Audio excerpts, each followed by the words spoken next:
প্রিয় দেশবাসী, আজ বাংলাদেশ একটি গভীর সংকটময় মুহূর্তের মধ্য দিয়ে যাচ্ছে।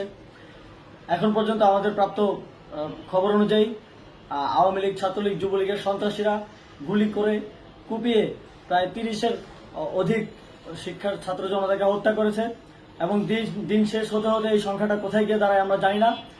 এরই প্রেক্ষিতে আমরা একটি সিদ্ধান্ত নিয়েছি। আমাদের একটি জরুরি সিদ্ধান্ত মোতাবেক আমাদের যে 6 তারিখের যে লং মার্চ টু ঢাকা কর্মসূচি ছিল সেটাকে আমরা একদিন এগিয়ে নিয়ে এসেছি। অর্থাৎ আগামীকাল 5ই অগস্ট সারা দেশের মুক্তিকামী জনতাকে ঢাকার উদ্দেশ্যে রওনা হওয়ার জন্য আমরা আহ্বান জানাচ্ছি। যারা পারবেন, যাদের পক্ষে সম্ভব হবে, আজ রাতেই আপনারা ঢাকার উদ্দেশ্যে রওনা হয়ে যান। আমরা আগামীকাল সারা দেশের মুক্তিকামী জনতাকে ঢাকায় আসার আহ্বান জানাচ্ছি। বিশেষ করে ঢাকার আশেপাশে যে জেলাগুলো আছে, আপনারা দায়িত্ব নিয়ে মসজিদের মাইকে ঘোষণা দিয়ে যাদেরকে পাবেন সবাইকে নিয়ে ঢাকার উদ্দেশ্যে রওনা হন। এই লড়াই আমাদের জন্য একটি চূড়ান্ত লড়াই। আমরা চূড়ান্ত ঘোষণার জন্য প্রস্তুত। আমরা গণভবনের দিকে যাত্রার জন্য প্রস্তুত এবং সেই উদ্দেশ্যেই আপনারা সবাই ঢাকা আসুন। আমরা আপনাদের সবাইকে নিয়ে আমাদের চূড়ান্ত দাবি আদায়ে এগিয়ে যাব।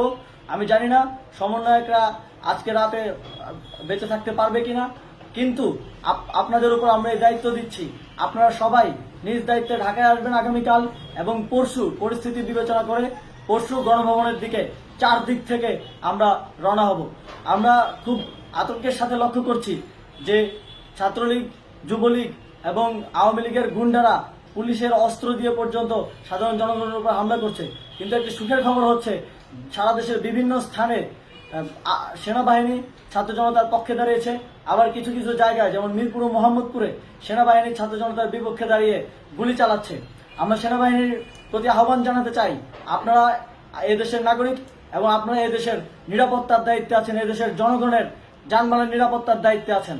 আপনারা দেশের পক্ষে এবং দেশের জনগণের জন্য কাজ করবেন। কোনো খুনি সরকারের জন্য, কোনো খুনি রাজনৈতিক দলের জন্য কাজ করবেন না। এটি এদেশের জনগণ আপনাদের থেকে প্রত্যাশা করে। আমাদের এই আন্দোলনে সম্পূর্ণ সমর্থন দিয়ে হয় নিরপেক্ষ থাকুন, অথবা এই খুনি বাহিনীকে, সরকারের খুনি বাহিনীকে প্রতিহত করুন, তাদেরকে যথাযথ শাস্তির আওতায় নিয়ে আসুন। যেই কারফিউ সরকারের পক্ষ থেকে ঘোষণা করা হয়েছে, আমরা স্পষ্টভাবে বলতে চাই, সেনাবাহিনী এই ধরনের কোনো কারফিউ বাস্তবায়নের জন্য মাঠে না নামে। যদি মাঠে নামে তাহলে সেনাবাহিনী স্পষ্টভাবে অফিসিয়ালি জনতার বিরুদ্ধে দাঁড়াবে। আমরা চাই না সরকারের এই ষড়যন্ত্রে সেনাবাহিনী পা দিক। সেনাবাহিনীকে জনতার বিরুদ্ধে দাঁড়ানোর যে ষড়যন্ত্র সরকার রচনা করছে সেটিতে সেনাবাহিনী পা দিবে না, এই বিশ্বাস আমরা রাখতে চাই। আওয়ামী লীগ আজ সারা দেশে তাদের খুনি বাহিনীকে নামিয়ে দিয়েও ছাত্র জনতার প্রতিরোধের মুখে টিকতে পারেনি।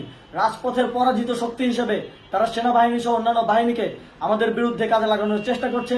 এই চেষ্টাকে, এই ষড়যন্ত্রকে ব্যর্থ করতে হবে এবং আগামীকাল সারা দেশে মসজিদে মসজিদে ঘোষণা দিয়ে ঢাকার উদ্দেশ্যে আপনারা রওনা হন। প্রত্যেকটি পরিবার থেকে অন্ততপক্ষে একজনকে ঢাকার উদ্দেশ্যে রওনা করে দিন, এই ইতিহাসের সাক্ষী হতে, একটি নতুন বাংলাদেশের অভ্যুদয় ঘটানোর একজন কর্মী হতে। ধন্যবাদ সকলকে।